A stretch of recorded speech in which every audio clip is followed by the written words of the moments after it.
Hello and welcome to the How to Get an Analytics Job podcast, where we will help you discover where you fit into the analytics marketplace, what skills you should build, and how to land your analytics dream job.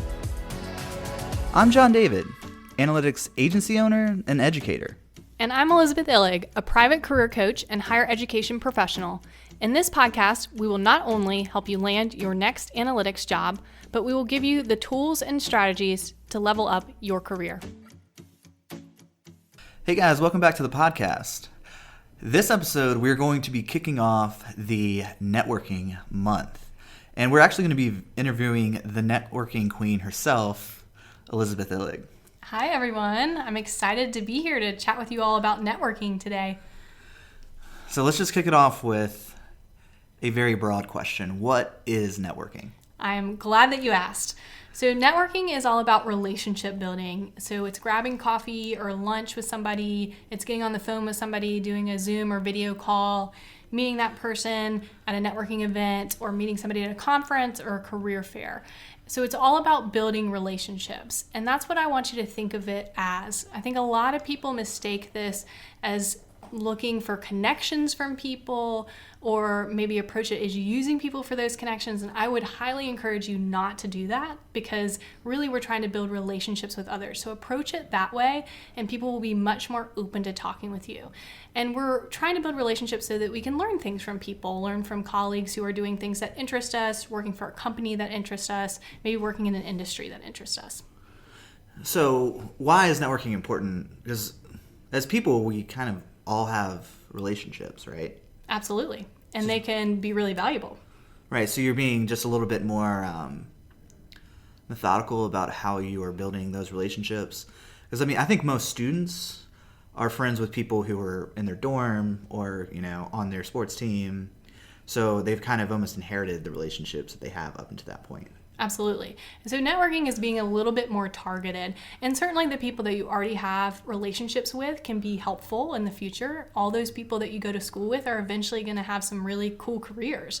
And so those are people that you can stay in touch with, you're going to be colleagues with in the future. But this is being targeted and approaching people where you're interested in hearing more, learning more about what they do. Maybe you want to learn more about the company they work for or the industry that they're in.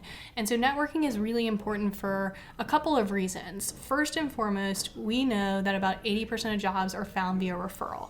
And so what that means is you want to be somebody that has the opportunity to be referred. You want to be sort of top of mind for people to refer you out. And if you are talking to people and building relationships with people, then they will know about you. They will be able to refer you to a colleague if a position becomes available, or a colleague to do some additional relationship building.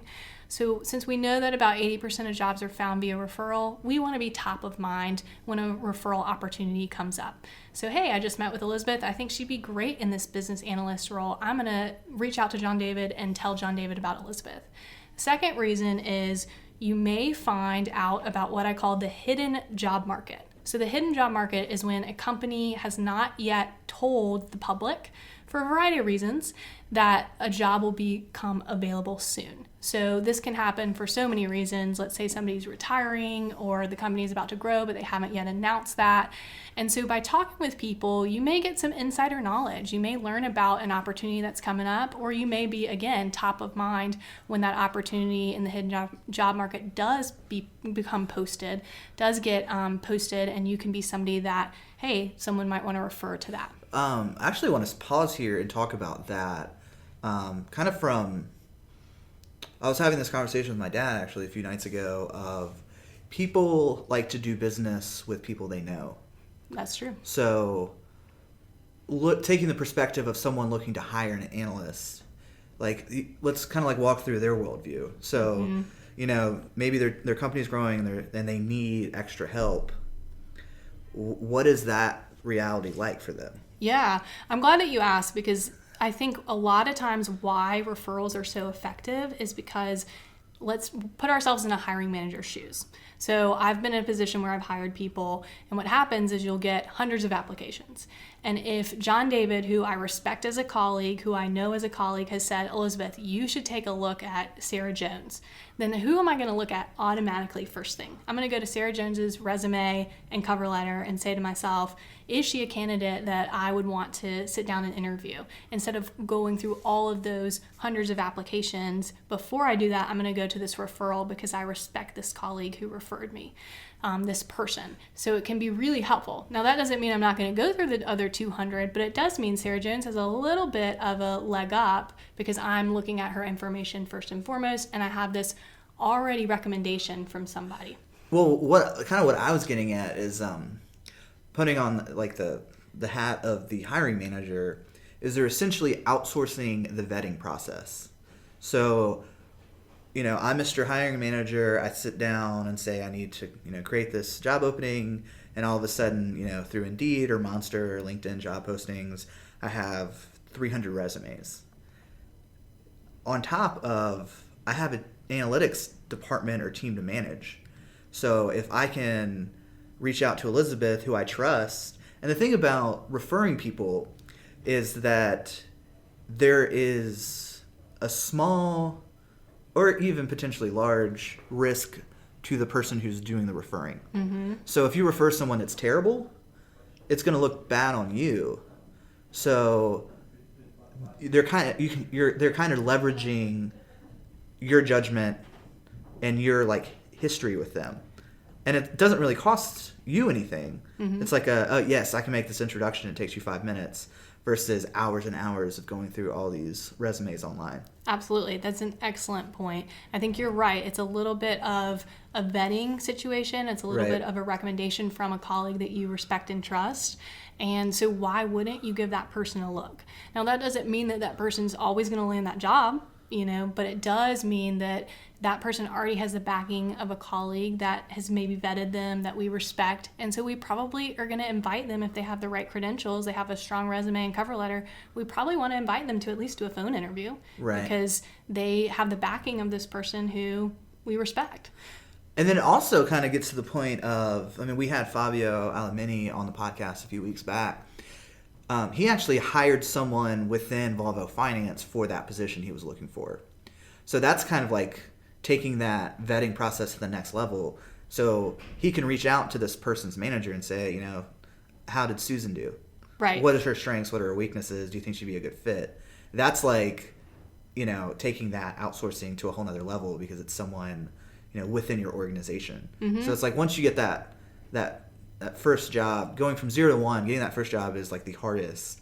But once you get in the analytics, industry, then all of a sudden you have a lot more opportunities opening up to you. Well, I need a caveat, if you're doing a good job. Yes, absolutely. You're right about that, because what happens is you yourself will build a professional reputation if you're doing a good job, and people will notice that. You'll have more opportunities to meet people who are in your field by virtue of doing business with them or going to conferences, doing continuing education, or being on a professional association board or leadership team. So there's just more opportunity for you to meet people in the field once you've gotten into it.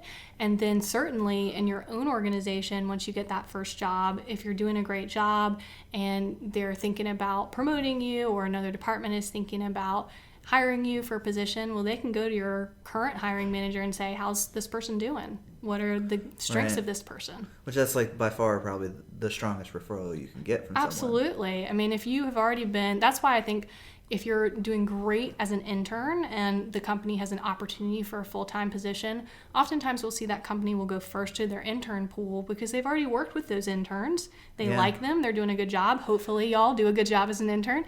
And then you never know. We just had this episode with Kinsley. Yeah, listen to last week's episode. Kinsley didn't even interview, right? I don't think so. Like, they literally gave her the job offering at the end of her internship. Right. So, because they just knew her, trusted her, and, a lot of times companies will create a job specifically for you. Right. You have experience with that, right? Absolutely. So when I was doing some networking of my own and reached out for an informational interview from my former boss at High Point University, we really hit it off. We stayed in touch. And when I was graduating from my graduate program at UNC Greensboro, I reached back out to her. She was the director of the Career Center at this small liberal arts private university, and I really wanted to work on a university campus at a small university as a career advisor. And so because we hit it off, because we kept in touch, and I sent her all my application documents, she invited me to campus. We, again, had a really good working relationship, and so they ended up creating a position for me. So I think that the power of reaching out to build relationships with people, the power of networking is really, really strong. Yeah. Okay, next, let's talk about different networking situations. Absolutely. There are a lot of situations out there where you have the opportunity to network.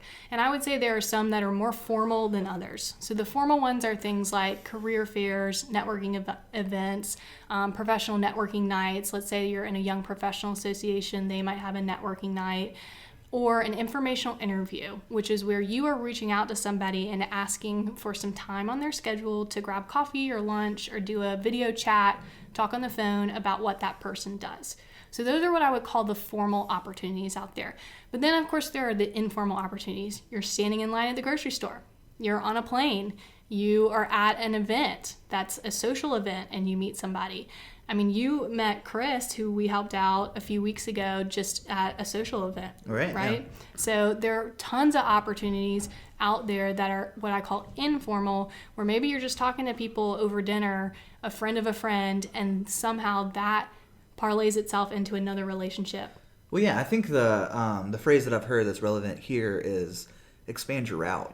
Yeah. So you want to go out, and I feel like a lot of people who are listening to this podcast in particular, they might be introverted, and that they want, a lot of them want to be in the back room, doing the number crunching.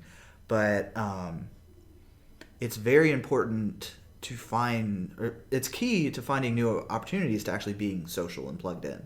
So if you're ever on the fence of, should I go to this Tableau user group or not, I would err on the side of action. Mm-hmm. Like go, and because you never know who you're going to meet. Yeah, I totally agree. And I will share with y'all, I'm very social. I love people. I'm a career coach, but I have a preference for introversion. I get my energy from being alone and recharging. And so going to these networking events, I have to even psych myself up and say, all right, I'm going to talk to 5 people. And that's good. That's great for me. I don't need to talk to 100 people that night. And so other people who have this preference for introversion, you can do the same thing. I also do really well with individual one-on-one conversations. And so if you are like that, ask some people for informational interviews. See if you can get them one-on-one, coffee or in their office for a meeting, and maybe you can build your relationship with them that way. Yeah, and I guess touching on like the kind of the socialization aspect of this, one key phrase that I've heard that's really helped me is the best way to be interesting is to become interested. Yes. So you don't have to carry the conversation and impress these people. In fact, like the best way to facilitate like a really good conversation is to approach them with a curious mind. Mm-hmm. And then you never know where that conversation is going to go. Yeah, that's an excellent point. I think that a lot of times what we're telling you to do is to ask questions of folks. So in an informational interview, that's exactly what you're doing. You're asking them things like, what's a typical day in the life like for you? What are the challenges you face? What do you like about your job? And so you're getting answers to those questions, you're learning about the field, but you're also building a relationship with somebody. So this is similar to how you build social relationships. All y'all out there, we build social relationships the same way. We ask questions of people. We talk about what we have in common with them. Right. And so we're just doing that in a professional capacity. We're just narrowing the scope of that to business analytics. So how would you prepare someone for a networking event? Because I think that there is and I've noticed it in myself. Like I went to a bar on Saturday night, which I usually don't. The crowded bar scene is like not my. And I remember walking in the door, I was like, some anxiety started creeping in. Sure. And it took me a while. I mean, it's like, this is maybe this is too personal, but when I was younger, I used to drink to soothe my social anxiety. So 3 beers in, and then all of a sudden I'm cutting loose. Now, when I get drunk, I feel vulnerable, like I'm going to say something. I feel like less in control. Sure. So I just had one drink, but it was kind of like a mindful practice of, just relax. Well, first of all, no one's staring at you. True. That's so true. Everyone's in their own world. Right. So the thing about social anxiety is that like you kind of feel like you're up on stage naked and everyone's seeing you and all the flaws, and it's like everyone's thinking about themselves or Right. like what's going on in their life or what's not about you. Right. Yeah, you're right. And I think that if you struggle with this at all, or you're worried about this at all, get to the event early. That feels weird maybe, but if you get there early, then it feels like people are coming to you and that you've already established your territory in your area and you're comfortable, and maybe you can connect with somebody early on because it's going to be less crowded if you get there early, and maybe that's a person that you've built a relationship with early on, and so that can build your confidence. That could be somebody you go back to and say, it was great meeting you. So I think there are some strategies if you're somebody that worries about this, if it's a concern for you, if it's something that you struggle with. And I think you're right. People are not judging you. Most people are very nice and they're going to be open to chatting. They're going to give you the benefit of the doubt. Yeah, absolutely. They're going to give you the benefit of the doubt. Although I have had students approach me that were really nervous.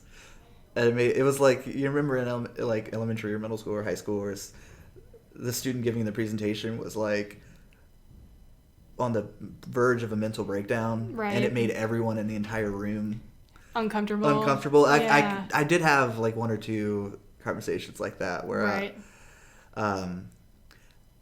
So I don't aggressively pitch these people yourself, because it felt like it was almost like I was on a date with this person and they were trying to impress me and I was like, slow down, like slow it down. Yeah.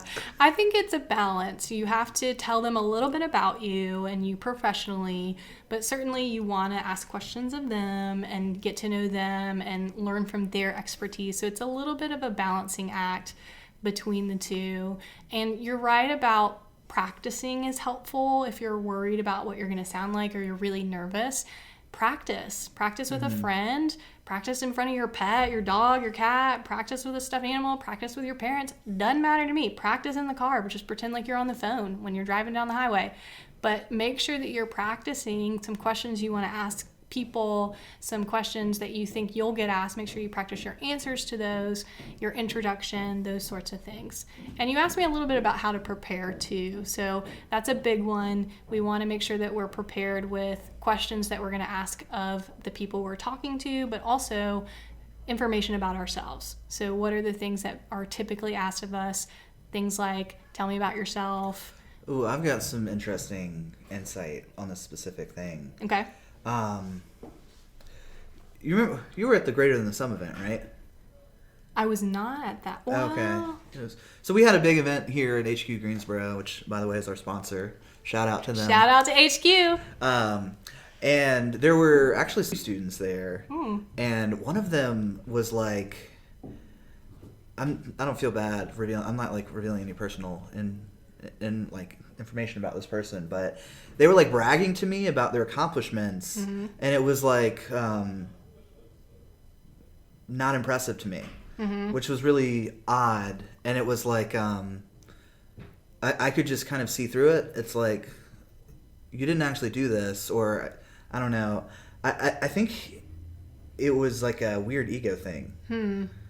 Yeah. Like but it was just like, oh man, this person is talking and talking. I mean, I ended the conversation eventually, where I was just like, right, bye. Yeah.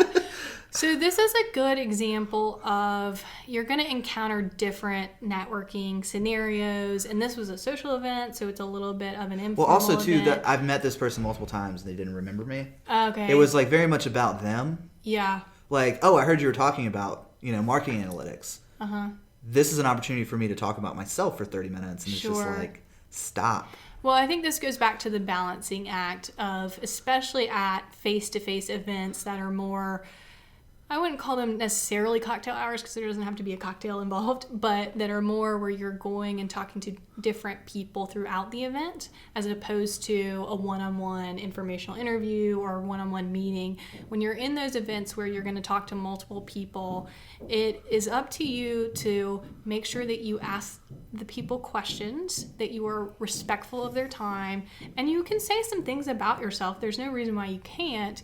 We just don't want to go on and on and on. So similar to what I would say in an interview, which we'll talk about later on this podcast, you don't want to spend 10 minutes on yourself, because the person will maybe lose focus and maybe not follow your train of thought, and maybe they want to talk about themselves a little bit. People love talking about themselves. Yeah, everybody does. Yeah. So talk about one or two things about you and then pitch it back to them. So for example, if you wanted to say, I'm a current student at X university, I'm getting a degree in business analytics. Most recently, I had an internship where I was doing market research analysis.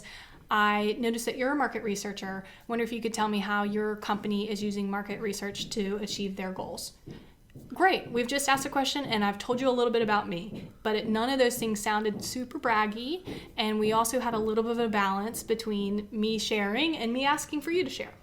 Well, and it's almost like you're sharing about yourself by asking a poignant question. Absolutely. You know, like I was at, it was actually my nephew's first birthday party, but there's one of her friends got her MBA from UNC Chapel Hill, and it's like big deal. And I asked her a question around, have you noticed the difference between, you know, like nonprofits and private space and like the work culture there? Mm-hmm. And by asking that question, it's showing that yes, I am an entrepreneur, but also, you know, like I'm in the nonprofit space, and I'm like revealing things about myself that they're like, oh, that's interesting. Why'd you ask that question? What's your experience?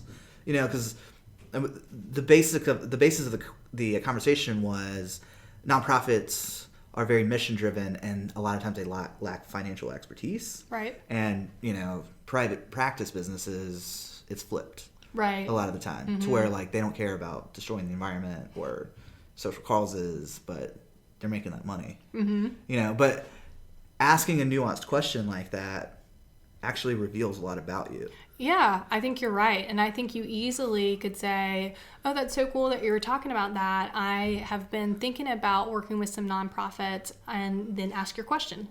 I mean, we didn't say a ton about you, but you've revealed that this is an area of interest for me. I'm really excited to talk to you about it. And I'm curious, you're an expert. Tell me what you know. Well, I think what it is, I'm kind of like riffing on this idea in real time. Surprise, surprise. Surprise. But what you're doing is you're actively engaging with the moment. Yes. To where that student that approached me, it had nothing. He saw my conversation as a leeway to come in and brag about himself. Mm-hmm. And it was like very out of touch about like what was actually being said. Mm-hmm. So like you do want to be engaging. And that's like, it gets back to that saying, to be interesting, get interested in what's going on. Right. And I would just echo, it's a balancing act. We can't only ask questions and not reveal anything about ourselves. Right. Because then you'll leave that conversation, the person won't really know much about what you are interested in, what you've accomplished, what your background is. But you also can be careful about how much you share in one chunk of time. So you don't necessarily have to share everything about you professionally in this 5-minute conversation. It may be a couple of tidbits that person can remember you by, and then you're asking them to share about themselves. Yeah, and I'm actually, this is kind of giving me some other ideas of, there are different forms of like networking and marketing yourself. Mm-hmm. So for example, to like really kickstart my business, I got into public speaking. Right. So for example, you could find a user group, like a Tableau user group, and then give a presentation on environmental science or whatever cause you care about.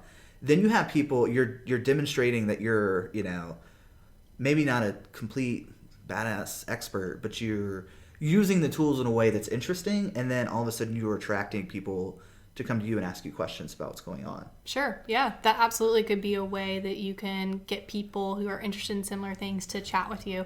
It's a great strategy in the entrepreneur space, particularly, is to public speak so that people can learn from you, can see what you have a lot of knowledge in, expertise in, and then come to you for that expertise. But something that Fabio was talking about, inner hackathon. Mm-hmm. If you win, you're going to be impressive to people, and they're going to come up and talk to you. Sure. And like you're leaving a mark as someone who's done something. Sure. And they've stood out, you know. Absolutely. Or like pitch competition, same deal there. You're going to get a chance to talk in front of a lot of people, and if you win, that's impressive, and it probably will open doors for you. So absolutely, there are some other ways to network beyond those networking events that are really specific to networking.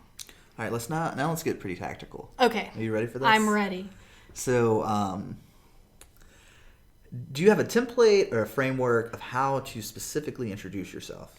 Absolutely. So I think, again, this will depend on the type of event or conversation that you're having.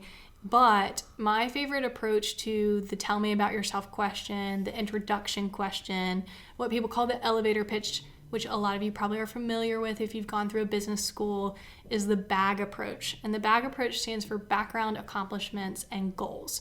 So what you're doing is you're walking this person through your background achievements. That could be things like education, that could be things like where you work now or where you interned.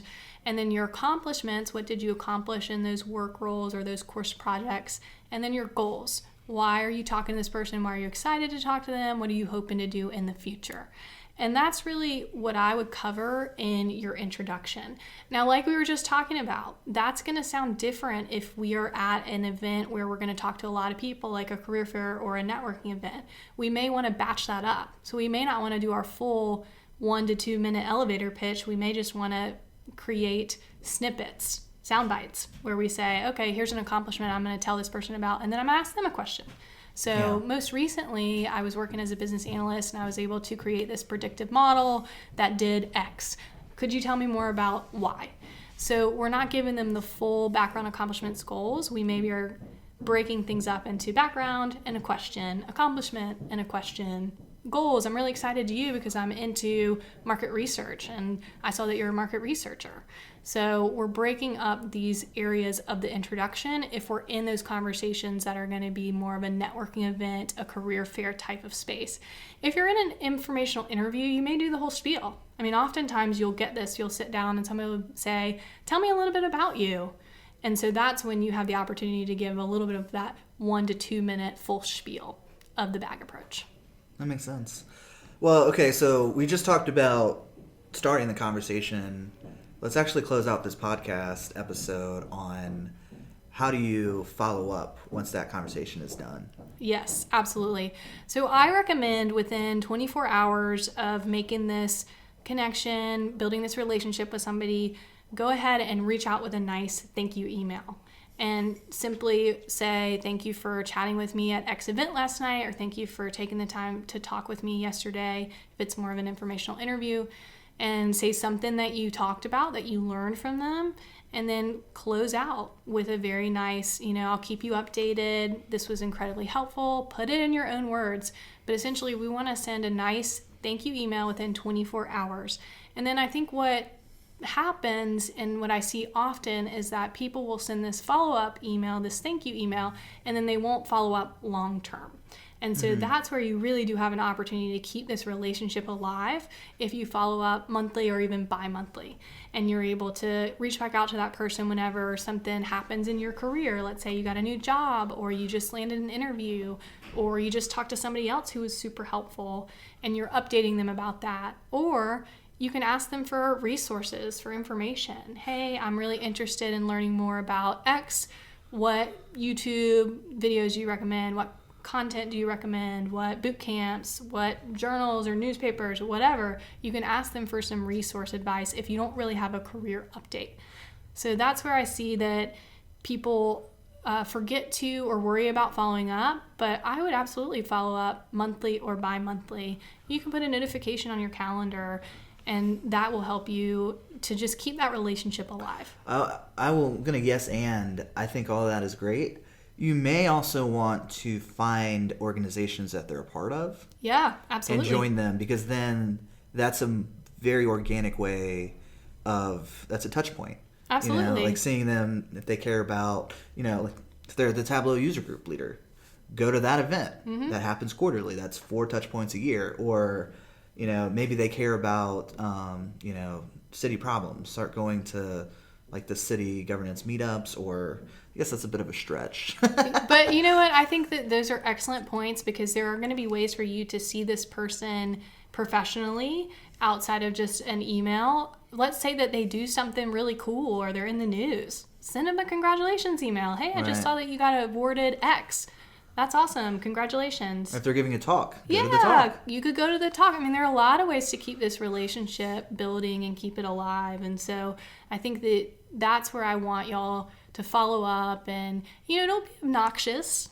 Don't follow up every other day. You don't want to badger them. Don't badger them. But certainly it's okay for you to follow up monthly or bi-monthly and let them know what's going on. And then the other thing I will say is, let's say you had a really cool conversation with somebody and they suggested that you reach out. So I met Sarah and she was like, you got to talk to John David. So make sure that you email John David within 48 hours of talking to Sarah. And you say, hey, John David, Sarah Smith suggested I reach out about X. And then get together with John David, circle back around to Sarah, tell her how it went. Say, it was so great meeting him. Thank you for introducing me. I mean, if anybody gives you a referral, then make sure you follow up on that referral. And then the other thing that I get a lot of questions about is, let's say that, when I reach out to somebody, this other contact that is John David, and they don't respond. I mean, that could happen. People are busy. So give them 7 days and then reach back out. If you're on a really tight timeline, you're evaluating a job offer and they work at that company and you want to just hear about their experience, then you can follow up after 3 business days. But follow-up is huge. I mean, it's the way that we keep the relationship going. We keep it alive. And so I want everybody out there to do that. Yeah, also frame it up as it's much easier to maintain a relationship than start a new one. That's so true. That's a good point. Yeah. It's a lot easier to reach back out and give updates and ask for updates from them. Right, or you can even be like, hey, you want to grab a beer? Yeah, you want to grab coffee? Let's go get coffee. All right, yeah, like you can actually meet up in person. Yeah, you could meet up in person. Crazier things have happened. Crazier things have happened. Well, I think that pretty much wraps it up. Thank you so much for your input. This has been fantastic. Absolutely. This was really fun.